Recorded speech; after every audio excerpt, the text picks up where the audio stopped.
Y dice la palabra del Señor en Eclesiastés capítulo 1, verso 2. Vanidad de vanidades, dijo el predicador. Vanidad de vanidades, todo es vanidad. Vanidad de vanidades, dijo el predicador. Vanidad de vanidades, todo es vanidad. Y yo no voy a añadir ningún título nuevo, no voy a poner nada de mi propia inspiración. Voy a predicar bajo el mismo título del predicador. Voy a predicar acerca de todo es vanidad. Vanidad de vanidades, todo es vanidad. Cuando vamos al libro de Eclesiastés, el libro de Eclesiastés nos invita a examinar el sentido de la vida debajo del sol. Nos invita a hacer un análisis de qué es la vida. No se menciona el nombre del escritor de este libro. En ninguna parte del libro se menciona el nombre de quien lo escribió, pero podemos deducir por el versículo 1 y por el versículo 12 que es Salomón, el hijo de David. En el versículo 1 dice que es hijo de David y en el versículo 12 dice que fue rey de Israel. Por lo tanto, ningún otro hijo de David reinó sobre Israel, porque luego que Salomón reinó, el reinado se dividió y Salomón fue el que reinó sobre Israel. Salomón se presenta a sí mismo como el predicador. Esta palabra en hebreo es coelet y quiere decir uno que convoca a una asamblea, a un grupo de personas para dar una charla. Esta palabra en el griego es eclesiastés, que quiere decir uno que convoca a una asamblea para poder predicar, para poder disertar. Y de ahí viene la palabra eclesia, que es la palabra iglesia, que son los llamados a salir de. Por lo tanto, el libro de Eclesiastés conlleva a alguien que está haciendo una convocación, alguien que está haciendo un llamado, y de ahí se deriva también la palabra eclesia, que es los que han sido llamados a vivir fuera de las maneras que vive el mundo. Salomón se entregó completamente a buscar el sentido, el propósito y la satisfacción de la vida. Ese es el propósito del libro. Él quiso juntar una serie de características que Dios le había dado y que él había logrado para buscar el sentido de la vida, para buscar la satisfacción de la vida y para buscar el propósito de la vida. Por lo tanto, Salomón se convirtió en un experimento. Se convirtió en una especie de experimento para enseñarle a la humanidad cuál es el sentido de la vida, cuál es el propósito de la vida, cuál es el significado de la vida. Por supuesto, si hay una persona en la historia que pudo hacer eso y que tiene credenciales para hacerlo, es Salomón. Porque todos sabemos que Dios lo dotó de una sabiduría inigualable. Cuando vamos a Primera de Reyes capítulo 3, del 11 al 12, dice que el Señor se le apareció antes de su reinado y le dijo: ¿qué quieres que te dé? Y Salomón le dijo: quiero que me des un corazón entendido para poder gobernar a tu pueblo. Y Dios le respondió de esta manera: porque has demandado esto y no pediste para ti muchos días, ni pediste para ti riqueza, ni pediste para ti que destruyera a tus enemigos, sino que demandaste para ti inteligencia para oír juicio. He aquí lo he hecho conforme a tus palabras. He aquí que te he dado corazón sabio y entendido, tanto que no ha habido antes de ti otro como tú, ni después de ti se levantará otro como tú. Pero Dios le dijo también: y aún también te he dado las cosas que no pediste, riqueza y gloria, de tal manera que entre los reyes ninguno haya como tú en todos los días de tu vida. Él era un compendio de rico, sabio, famoso, poeta, músico, compositor, pastor, zoólogo, biólogo y científico al mismo tiempo. Mira lo que dice la palabra en Primera de Reyes 4, 29, 34. Y Dios dio a Salomón sabiduría y prudencia muy grande. y anchura de corazón como la arena que está en la orilla del mar. Era mayor la sabiduría de Salomón que la de todos los orientales y que toda la sabiduría de los egipcios. Aún fue más sabio que todos los hombres y fue conocido entre todas las naciones, fama, y compuso 3000 proverbios, poetas, y sus cantores fueron 1005. Compositor, músico, también disertó sobre los árboles, desde el cedro del Líbano hasta el hisopo que nace en la pared. Asimismo disertó sobre los animales, sobre las aves, sobre los reptiles y sobre todos los peces. Y para oír la sabiduría de Salomón venían de todos los pueblos y de todos los reyes de la tierra, a donde había llegado la fama de su sabiduría. Si había alguien que estaba listo para hacer un experimento, un laboratorio de qué es la vida, su significado, su valor y la satisfacción que podemos encontrar en ella, era Salomón. Ahora, los estudiosos dicen que el libro de Eclesiastés es uno de los libros más difíciles de interpretar en todas las escrituras. Y para eso nosotros tenemos que tener dos pautas bien marcadas. Número uno, se menciona en 29 ocasiones debajo del sol, queriendo decir que Salomón está haciendo una búsqueda de las cosas terrenales. Y número dos, Salomón en su búsqueda del propósito y la satisfacción de la vida, excluyó a Dios, quitó a Dios de la ecuación. Viendo esto, vamos a ver qué dice Salomón en su búsqueda. En el versículo 2 dice de la siguiente manera, concluye al empezar: vanidad de vanidades, todo es vanidad. La palabra vanidad en hebreo es hebel y significa aliento, vapor, inutilidad, vaciedad. Y cuando se dice vanidad de vanidades, está diciendo completamente una vaciedad y literalmente es un soplo. También se puede traducir la palabra vanidad como alguien que va detrás del viento, como alguien que corre detrás del viento. Una persona que corre detrás del viento, ¿sabe qué cosa es? Una persona que está haciendo algo inútil. Una persona que está haciendo algo que no tiene provecho. Ahora, lo hermoso es que se intercambia la palabra vanidad por ídolo. ¿Sabe por qué? Porque un ídolo es algo vacío, es algo ausente de vida y es algo que no tiene propósito en la vida.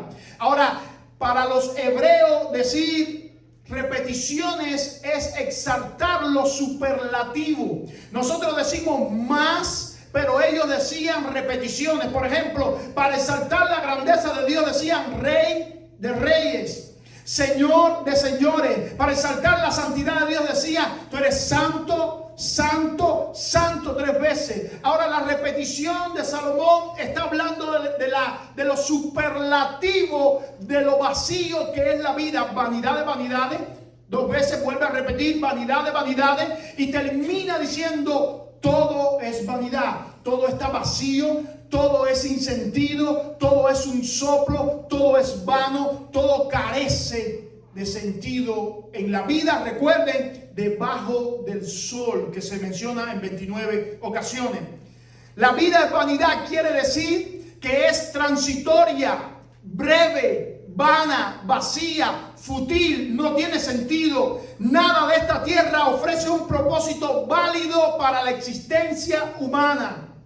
Nada tiene un propósito válido para la existencia humana.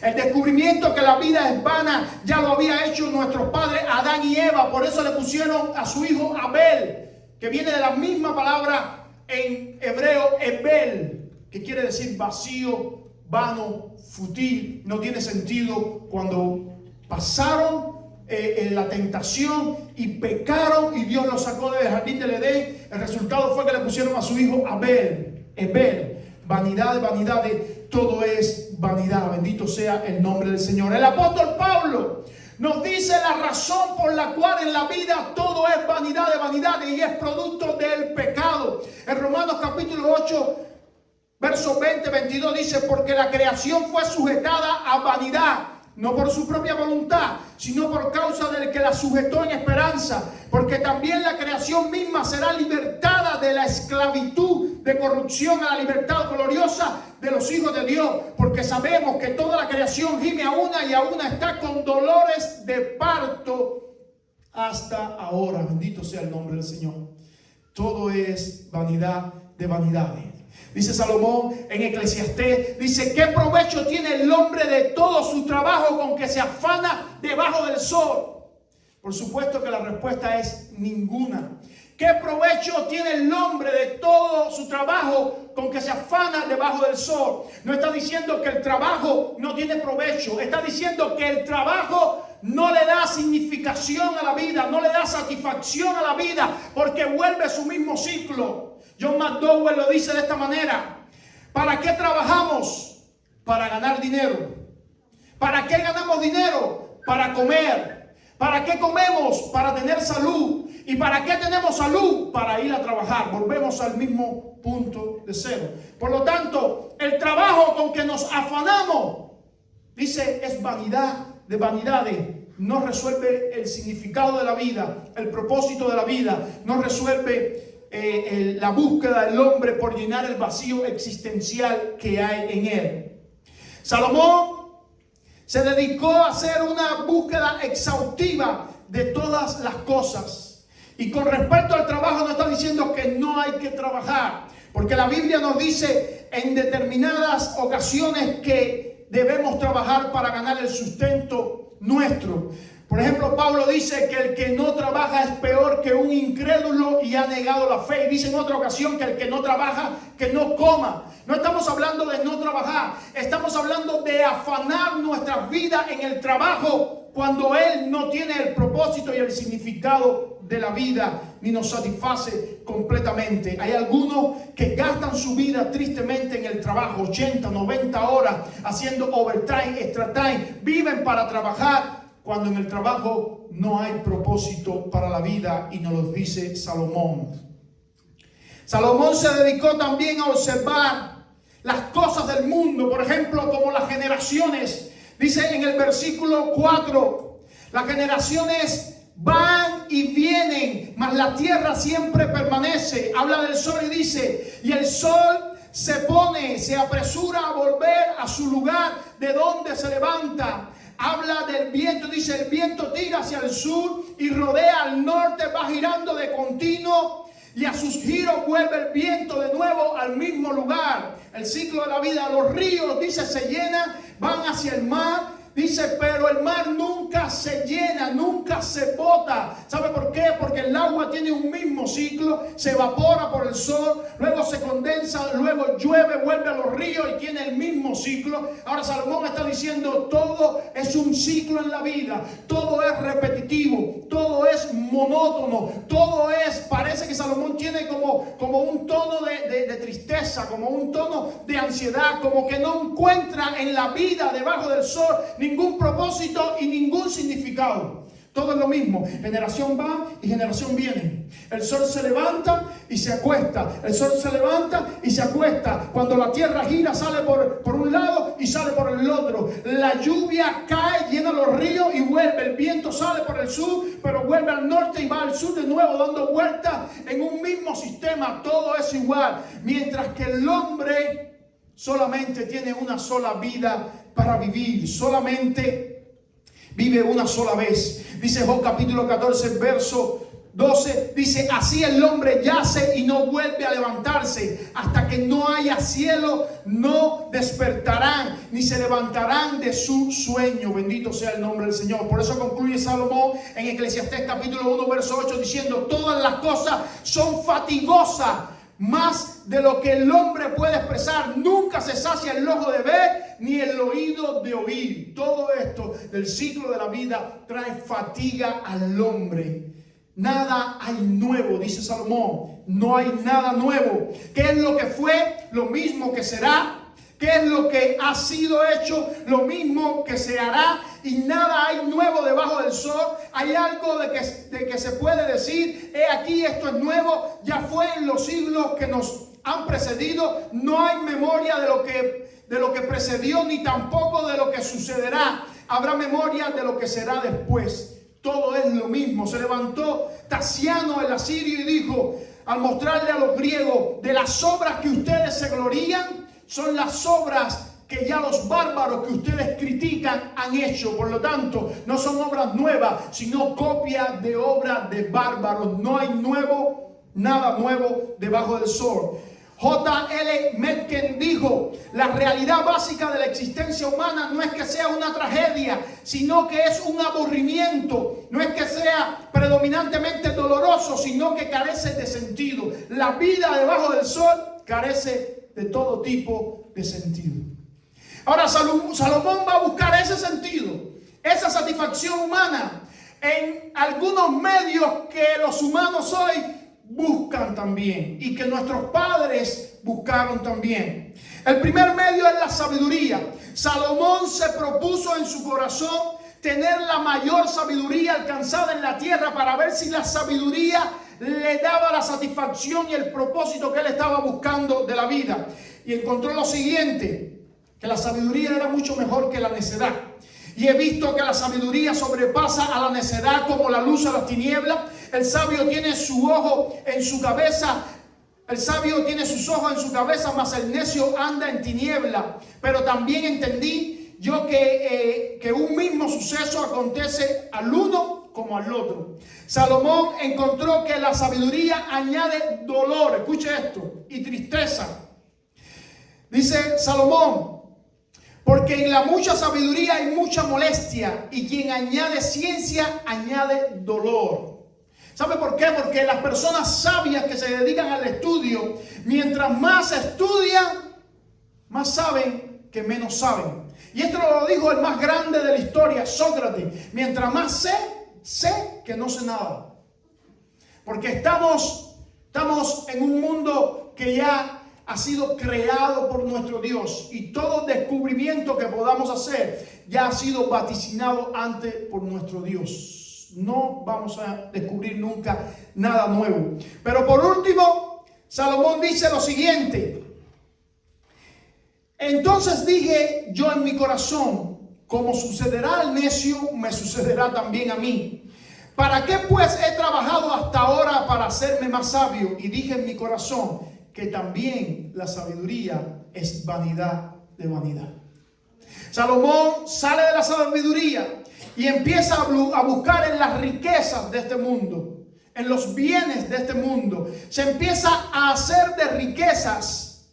Salomón se empieza a construir un jardín del Edén para él mismo, para ver si con todas las condiciones creadas, con casa hermosa, con un jardín hermoso, con árboles plantados que dieran toda clase de fruta, con regadío de ríos que alimentasen esos árboles para que siempre los árboles fueran productivos, con abundancia de oro, de plata, con abundancia de riqueza. Dice que tenía más riqueza sobre todos los que le habían precedido y sobre todos los que estaban viviendo en el tiempo de él. Pero dice Salomón que ahí tampoco encontró el sentido de la vida.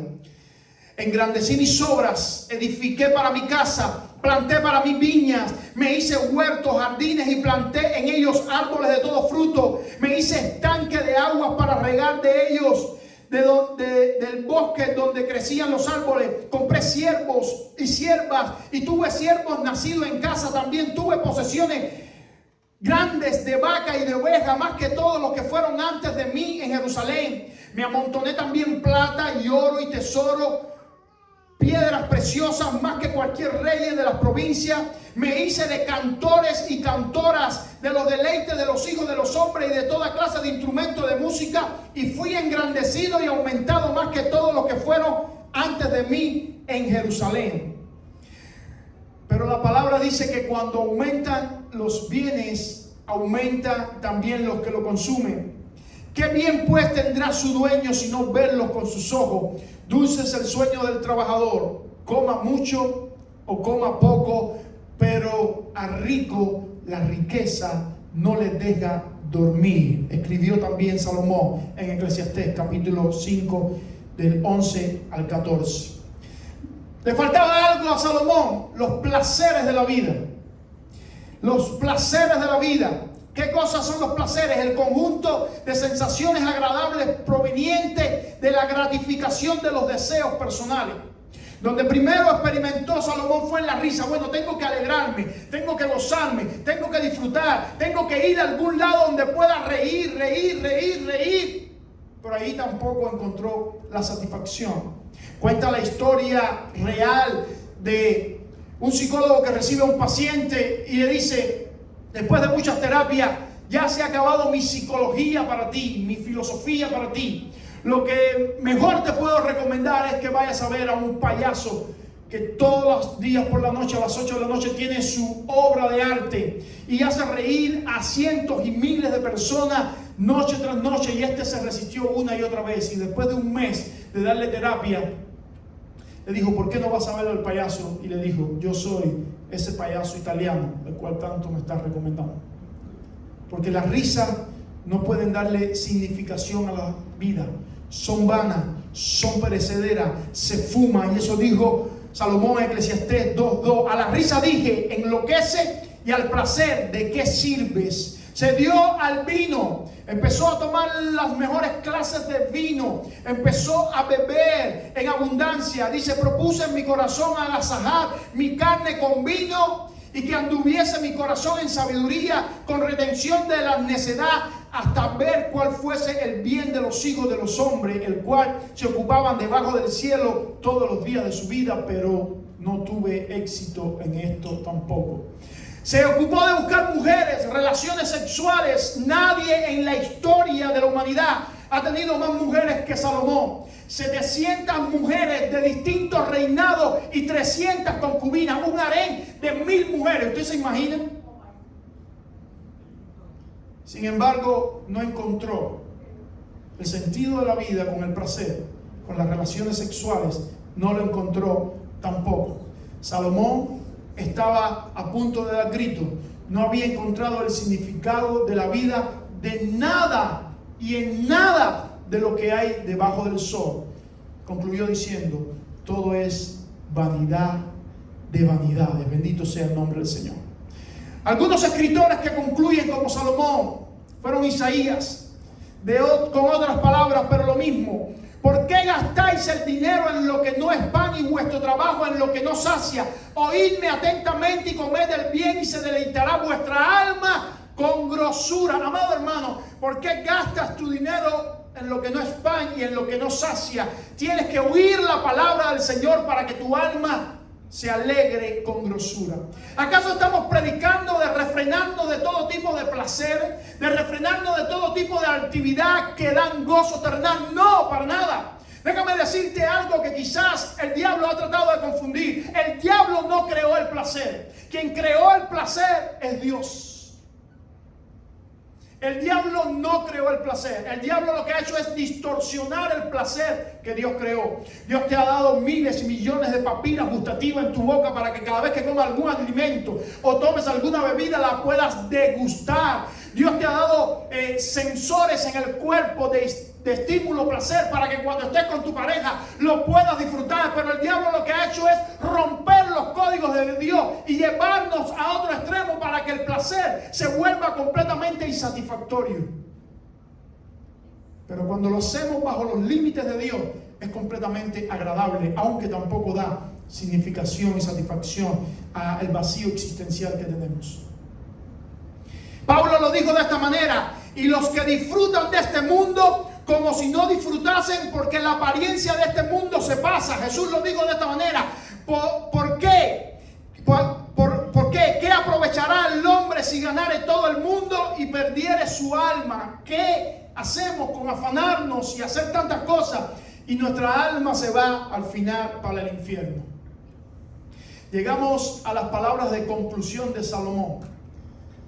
Él termina de escribir Eclesiastés, capítulo 12, verso 13, con estas palabras que yo creo que la debemos apuntar y ponerla en algún lugar donde constantemente la estemos mirando.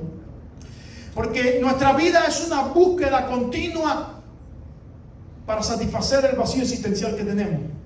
Y Salomón, el hombre más rico que existió, el hombre más sabio que existió, el hombre con más posesiones que existió, el hombre que dedicó toda su vida, y estas palabras nos las escribe ya en su vejez, escribió lo siguiente: el fin de todo discurso oído es este. No quiero escribir más nada. No voy a abundar mucho. No voy a disertar mucho. Después de largos años de estudio, de largos años de experiencia, de largos años de vivencia, puedo decirle esto: el fin de todo discurso es este. Teme a Dios y guarda sus mandamientos. Y mira lo que dice: porque esto es el todo del hombre.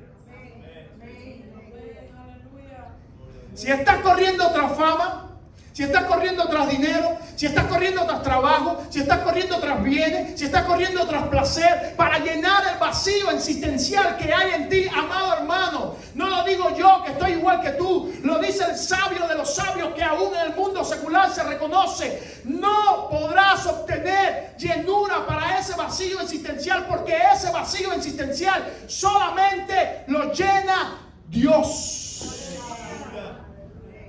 Ahora Salomón, para llenar el vacío existencial, tiene que salir debajo del sol y remontarse por arriba del sol a buscar al creador de todas las cosas. Salomón entendió que su vida de búsqueda era insatisfactoria debajo del sol, porque no había respuesta para su insatisfacción debajo del sol. La respuesta está por arriba del sol.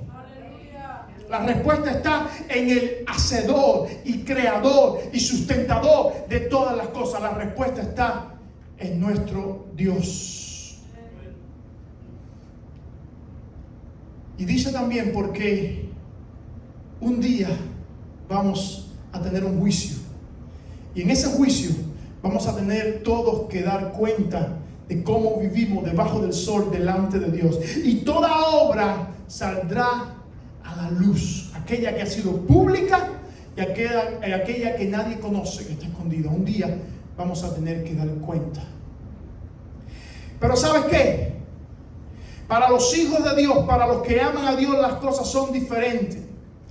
En el amor no hay temor, sino que el perfecto amor echa fuera el temor, porque el temor lleva en sí castigo, de donde el que teme no ha sido perfeccionado en amor. Nosotros les amamos a Él porque Él nos amó primero. Bendito sea el nombre del Señor. El Señor nos amó primero a nosotros, por eso nosotros les amamos a Él también. Ahora déjame darte un pequeño giro a esta historia.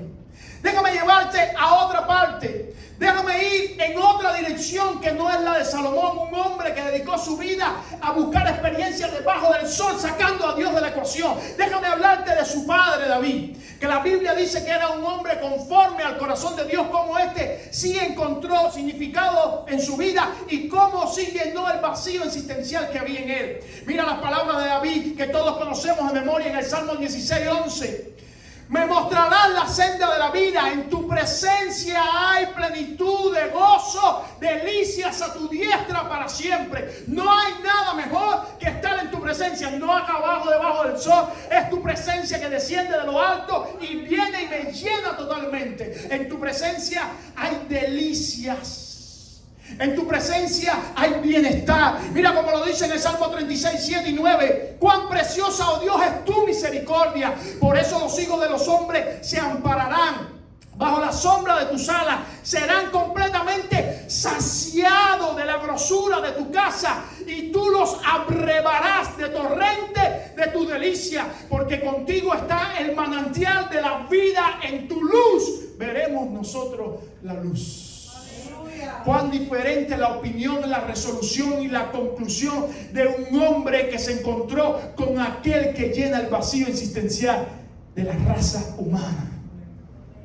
Si quieres ver cosas nuevas, si quieres experimentar algo nuevo, si quieres disfrutar algo diferente, tienes que tomar una naturaleza diferente a la que ya tienes. Tienes que tomar una naturaleza divina, de modo que si alguno está en Cristo, nueva criatura es. Las cosas viejas pasan, las de este mundo, y he aquí todas son hechas nuevas. Si le abres tu corazón a Cristo, el vacío existencial se va, porque el que llena el vacío existencial es Cristo. Y empiezas a disfrutar de las cosas de este mundo, pero con la perspectiva y la seguridad que todas son temporales y no nos dan gozo momentáneo, pero no gozo eterno. Por eso los cristianos, si tienen comida, amén, y si no tienen comida, amén. Si están con salud, amén, y si no están con salud, amén. Si tienen trabajo, amén, y si no tienen trabajo, amén. Porque sabe que la satisfacción general no viene de nada de este mundo, que todo en este mundo es temporal y que nuestra vida es vanidad de vanidades, es un soplo, es una carrera, es como un aliento, es como un viento, y estamos a punto de presentarnos delante de Dios y darle cuenta de todas las cosas que hemos hecho, las que otros saben y las que nadie sabe. Alabado sea nuestro Dios. Y esta es la vida eterna, que te conozcan a ti, el único Dios verdadero, y a Jesucristo su Hijo, a quien has enviado. Yo no te estoy hablando de una religión, de una organización, de una institución, de un templo.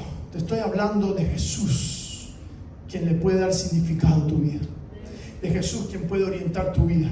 De Jesús, que te puede hacer disfrutar todos los bienes que tiene, todas las cosas que tiene. De Jesús, el Hijo de Dios. Él es el camino al Padre. Este sermón medio melancólico, filosófico y con un corte negativo, te lo quiero dar, o te lo quise dar, porque muchas veces las palabras, como el mismo Salomón dijo, mejor es escuchar la reprensión del sabio que la canción del necio. Muchas veces las alabanzas de otro no cultivan en nosotros una relación con Dios, pero cuando el sabio, dice el mismo Salomón, que las palabras del pastor son como clavos hincados, como clavos que se clavan en cabañas para que la cabaña esté fuerte. Te quise dar estas palabras porque nosotros muchas veces nos comportamos como los impíos. Nosotros muchas veces nos manifestamos como los impíos, que buscan el fin y la satisfacción de la vida en las cosas terrenales. Y muchas veces nosotros, empezando por mí, no estoy criticando a nadie aquí, ponemos más atención, dedicamos más tiempo, dedicamos más fuerza y más dinero a las cosas que son temporales y no a las cosas que son eternas. Invertimos más en lo temporal que en lo eterno. Y se nos olvida que aquí, los tesoros que construimos aquí, hay ladrones que vienen y hurtan, que la polilla y el orín corrompen. Pero cuando invertimos en el cielo, allá arriba no hay polilla ni orín, ni ladrón que hurte, ni polilla ni orín que corrompa. Acuérdate, hermano, quién es el propósito de tu vida. ¿Dónde está el propósito de tu vida? ¿Dónde está la satisfacción de tu vida? Porque aquí abajo, debajo de esta tierra, todo es vanidad de vanidades. El fin de este discurso, dijo Salomón, es este: teme a Dios y guarda sus mandamientos, porque esto es el todo del hombre.